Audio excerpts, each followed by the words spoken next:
Student, आज हम देखेंगे आईसीएससी क्लास 10 कंप्यूटर एप्लीकेशन का एक चैप्टर कंस्ट्रक्टर है। इस टॉपिक को कवर करेंगे। तो सबसे पहले कंस्ट्रक्टर हम लोग को समझ लिया कंस्ट्रक्टर क्या होता है। कंस्ट्रक्टर जो होता है ये एक टाइप का मेथड होता है। जैसे हम लोगों ने मेथड चैप्टर पढ़ा था, तो उसमें क्या होता है कि कुछ इंस्ट्रक्शन होते हैं, उनको एक साथ लिख के उनको एक नाम दे दिया जाता है, मेथड हो जाता है। जैसे मैंने एक मेथड हमेशा यूज करते हैं हम लोग प्रोग्राम में, फाइडमेंट।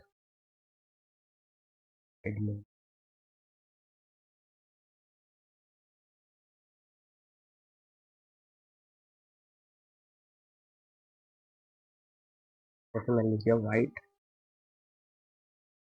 के बाद से ब्लॉक लिख दिया, कुछ भी कोड इसमें रखा, तो ये टाइप का ये मेथड है। बट अगर इसी में हमने ये वाइड हटा दिया और कुछ चेंजेस और कर दिए तो ये कंस्ट्रक्टर हो जाएगा। अभी क्या चेंजेस करना वो हम चीजें बताएं। बस सिंपल आपको ये समझना, कंस्ट्रक्टर भी एक टाइप का मेथड होता है, एक स्पेशल मेथड होता है। जो कि क्या काम है उसका, उसका काम है ये है कि ऑब्जेक्ट की वैल्यूज को इनिशियलाइज करना, तो वो क्रिएट हो रहे हैं। ऑब्जेक्ट की वैल्यूज को क्या क्या इनिशियलाइज मतलब ऑब्जेक्ट जब बनता है तो उसमें कुछ वैल्यूज होते, कुछ वेरिएबल्स होते हैं, उनको कुछ वैल्यू दे देता है। ये काम होता है कंस्ट्रक्टर का। इस चीज को और बढ़िया से डिक्लेयर करेंगे, एक एग्जाम्पल के साथ क्लियर कर देंगे। उसके बाद सेकंड पॉइंट है, जो हम लोग कंस्ट्रक्टर जब बनाते हैं, इसका नाम एकदम क्लास के नाम पे ही होता है। जैसे मान लो हमने क्लास बनाया, ऐसे क्लास लिखा ABC के अंदर कोड लिखा है। के अंदर अगर हमको कंस्ट्रक्टर बनाना है तो ये जो ABC नाम है क्लास का ना, ABC नाम से ही सेम स्पेलिंग के साथ हम अगर कोई कोड लिखते हैं मेथड टाइप में, मेथड बनाते हैं, तो ये उसका कंस्ट्रक्टर बनता है। ये बात है, मतलब इसका नाम और कंस्ट्रक्टर का नाम सेम होना चाहिए। सेकेंड पॉइंट ये है। थर्ड पॉइंट, कंस्ट्रक्टर के बारे में। कंस्ट्रक्टर को कोई कॉल नहीं करता, ये ऑटोमेटिक कॉल होता है। कंस्ट्रक्टर जब ऑब्जेक्ट क्रिएट होता है तो ऑटोमेटिक कॉल होता है। उसके बाद चौथा पॉइंट ये है, कंस्ट्रक्टर कोई वैल्यू रिटर्न नहीं करता है और इसमें रिटर्न टाइप मेंशन नहीं करते। जैसे हम लोग लिखते थे वाइड नेम, तो यहाँ पे वाइड लिखा, या कभी कभी यहाँ पे जब कोई वैल्यू ये रिटर्न कर रहा था, जब कुछ नहीं रिटर्न करता तो वाइड लिखते हैं। मान लो अगर ये main method integer value return करता तो यहाँ इंट मेन लिखते हैं। लेकिन जब भी कंस्ट्रक्टर लिखेंगे तो इसमें रिटर्न टाइप आगे कुछ लिखना ही नहीं है, वाइड भी नहीं लिखना है आपको, तो आप ऐसे लिखोगे। एक नीचे हम कंस्ट्रक्टर का एग्जांपल लिख के बता रहे हैं।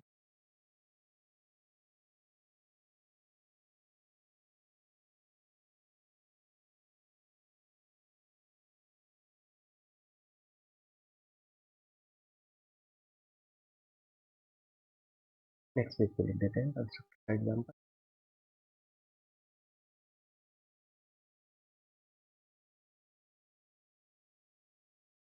जैसे मैंने लिखा एक स्टूडेंट नाम से क्लास बनाया,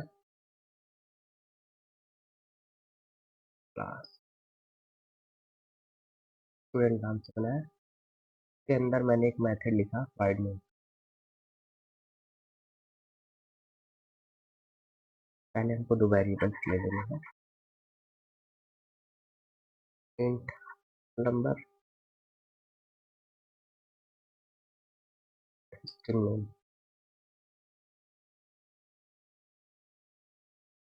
इसमें हमने क्लास के दो वेरिएबल ले लिए हैं, क्लास में वेरिएबल है, तो दो वेरिएबल्स ले लिए हैं जिसमें एक रोल नंबर है और एक नेम है। उसके बाद मेन मेथड बनाते हैं, राइट के अंदर कुछ करेंगे नहीं, बस एक ऑब्जेक्ट क्रिएट करेंगे। क्लास का एक ऑब्जेक्ट क्रिएट करेंगे, तो हमको कैसे लिखना होगा, क्योंकि ये क्लास का नाम स्टूडेंट है तो हमको ऐसे लिखना होगा, स्टूडेंट। ऑब्जेक्ट जब क्रिएट करते हैं तो पहले क्लास का नाम लिखते हैं, जिस क्लास का लोग ऑब्जेक्ट क्रिएट कर रहे होते हैं। Student S1 equals to new student, पर ये स्टूडेंट S1 नाम से ऑब्जेक्ट क्रिएट हो गया। उसके बाद वो क्लोज कर, उसके बाद अब हमको कंस्ट्रक्टर अगर लिखना है, अभी तक क्या था, हम लोग जब इसके पहले के कोई भी प्रोग्राम सॉल्व किए तो कंस्ट्रक्टर का कोड नहीं लिखते हैं। तो कंस्ट्रक्टर का कोड जब हम लोग क्लास में नहीं लिखते हैं तो वो एक कंस्ट्रक्टर रन होता है, क्योंकि वहाँ भी तो ऑब्जेक्ट क्रिएट होता है तो कंस्ट्रक्टर तो रन होगा ही होगा। तो इसलिए वहाँ पे क्या होता है, एक डिफ़ॉल्ट कंस्ट्रक्टर कंपाइलर खुद बना के और उसको रन कर देता है। ये बात समझ में आएगी आपको धीरे-धीरे। तो अब क्या होगा, हम लोग को कंस्ट्रक्टर पढ़ना है तो इसलिए कंस्ट्रक्टर भी लिखना होगा यहाँ पे। अभी क्लास हम अभी ने अभी बताया कि कंस्ट्रक्टर का जो नाम होता है वो क्लास का नाम होता है सेम। तो अभी ये क्लास का नाम स्टूडेंट है तो हम लोग यहाँ पे स्टूडेंट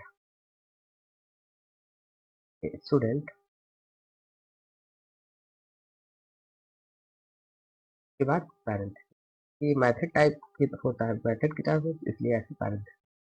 इसमें कुछ भी मैसेज दे सकते हैं, जो चाहो आप कर सकते हो। तो इसमें हम लिख दे रहे हैं, दिस इज कंस्ट्रक्टर प्रिंट कर दे रहे हैं, SOP एंड कंस्ट्रक्टर।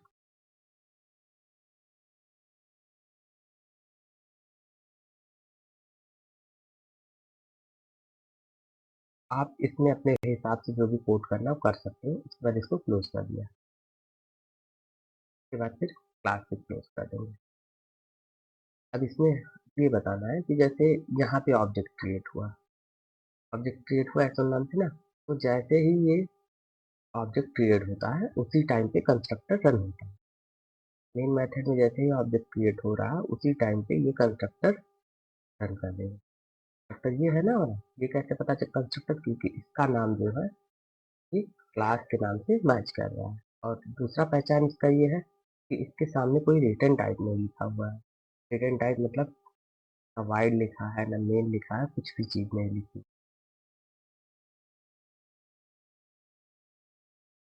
है।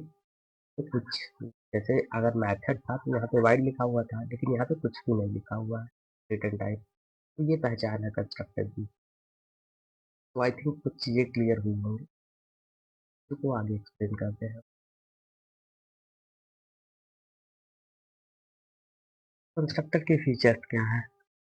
कंस्ट्रक्टर फीचर्स, पहला फीचर ये है कि कंस्ट्रक्टर का नाम जो है क्लास के नाम पे ही होता है। कंस्ट्रक्टर एक टाइप का मेथड होता है तो इसका नाम जब भी रखेंगे तो क्लास के नाम से ही रखेंगे। कंस्ट्रक्टर अगर बना रहे हैं, इस चीज़ को ध्यान रखना। अगर कंस्ट्रक्टर का आप सोचो किसी और नाम से बन जाए कंस्ट्रक्टर, तो ये पॉसिबल नहीं है।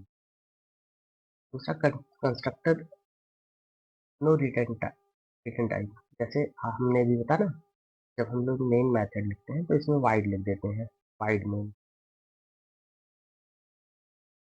देते हैं। ठीक है? तो ये वाइड नहीं लिखोगे कभी भी। अगर मान लीजिए आपने कंस्ट्रक्टर बना रहे हो आप और वाइड लिख देते हो तो ये मेथड की तरह बिहेवियर करने लगता है, तो ये मेथड हो जाता है, कंस्ट्रक्टर फिर ये नहीं रह जाता। हम पहले इसको मेथड समझने लगता है। तो कंस्ट्रक्टर के साथ रिटर्न टाइप नहीं लिखना है। रिटर्न टाइप से मतलब वाइड मेन इंट, जो भी चीज़ें आप रिटर्न करते हो वो नहीं करोगे। पॉइंट, कंस्ट्रक्टर जो होता है इसको कोई कॉल नहीं करता। जैसे मेथड होते थे उनको हम लोग जहाँ पे जरूरत होती थी वहां पे कॉल करते थे। कंस्ट्रक्टर को हम लोग कॉल नहीं करेंगे, वो ऑटोमेटिक जब ऑब्जेक्ट क्रिएट होगी तो उस टाइम पे कॉल हो जाएगी। फोर्थ पॉइंट, जैसे हम लोग मेथड की ओवरलोडिंग करते थे वैसे कंस्ट्रक्टर की ओवरलोडिंग पॉसिबल है। अब ओवरलोडिंग से क्या मतलब है, आपने पढ़ा होगा कि पहले चैप्टर में मेथड ओवरलोडिंग, तो उसमें ये कहते थे एक ही नाम से कई मेथड बना देते थे। जैसे मान लो एक क्लास बनाया, अब क्लास के अंदर एक मान लो हमने एक मेथड बनाया, कंस्ट्रक्टर ही डायरेक्ट ओवरलोड करके बता रहे हैं। जैसे मान लो ABC एक बना दिया जो कोई आर्गुमेंट नहीं ले रहा है, कंस्ट्रक्टर ये बना दिया, एक कंस्ट्रक्टर बना दिया ABC नाम से, उसमें एक आर्गुमेंट इंट x ले रहा है, एक वैल्यू ले रहा है। तो ये भी ऐसे एक और कंस्ट्रक्टर बना दिया, इसमें दो वैल्यूज दे या कैर, कुछ भी आप कर सकते हो, बस सिग्नेचर डिफरेंट होना चाहिए। एक कैरेक्टर ले रहा, फिर इसको क्लोज कर दिया। यहाँ पे देखो ये कंस्ट्रक्टर कैसे पता चला, क्योंकि क्लास का नाम और क्लास का नाम और ये जो मेथड बनाया है इसका नाम सेम है, ये कंस्ट्रक्टर हो गया। और दूसरी बात यहाँ पे रिटर्न कीवर्ड आगे नहीं लिखा, वाइड ऐसे कुछ ये। और ये देखो ढेर सारे हम लोग कंस्ट्रक्टर बना दिए हैं, तो ये भी इसलिए कहलाया नहीं कंस्ट्रक्टर की ओवरलोडिंग। और ये पॉसिबल है जावा में, ऐसा नहीं है कुछ एरर, बट ध्यान में रखना है जैसे मेथड की ओवरलोडिंग करते थे तो उस टाइम पे हम लोग सिग्नेचर डिफरेंट करते थे। सिग्नेचर से मतलब आपको कुछ याद आ रहा है? सिग्नेचर से मतलब ये है कि मेथड का नाम और आर्गुमेंट दोनों मिला के सिग्नेचर आते हैं, तो सिग्नेचर डिफरेंट होना चाहिए। ये चीज अच्छा चैप्टर में मैंने डिफरेंट मतलब एकदम बढ़िया से डिटेल में बताया है कि सिग्नेचर क्या क्या होता है। बस फिर से हम एक्सप्लेन कर देते हैं सिग्नेचर नेक्स्ट पेज पे।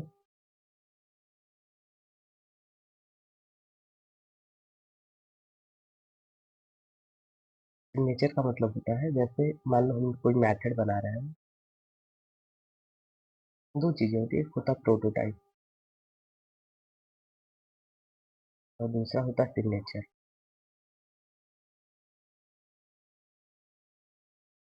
प्रोटोटाइप होता है जैसे जो भी मेथड का हेडर लिखा जाता है, जैसे पब्लिक स्टैटिक, लिख देते हैं यहाँ पे जगह पर पब्लिक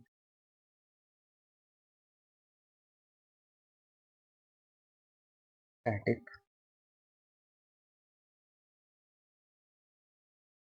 वाइड।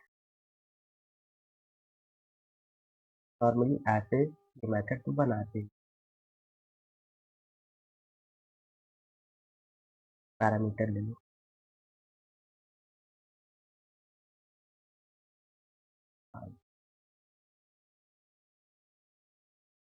उसके बाद देखो कोड आप लिखते हैं।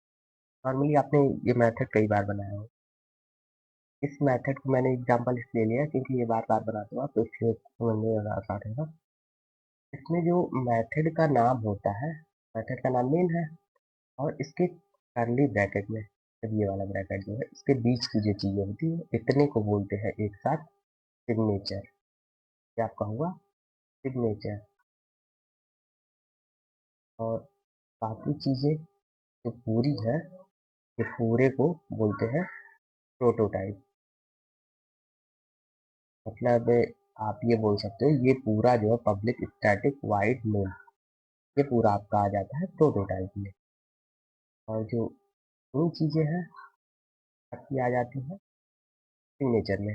मतलब प्रोटोटाइप और सिग्नेचर जो है, प्रोटोटाइप के अंदर ही सिग्नेचर आता है। तो मतलब ये कहने का था कि जब मेथड की ओवरलोडिंग करते हैं तो प्रोटोटाइप मतलब सिग्नेचर डिफरेंट करते हैं, मतलब नाम और मेथड के नाम और आर्गुमेंट दोनों में से एक डिफरेंट करेंगे। लेकिन ओवरलोडिंग के केस में आप नाम तो नहीं डिफरेंट कर सकते, क्योंकि जो भी नाम है वही नाम रखोगे तभी ओवरलोडिंग होगी।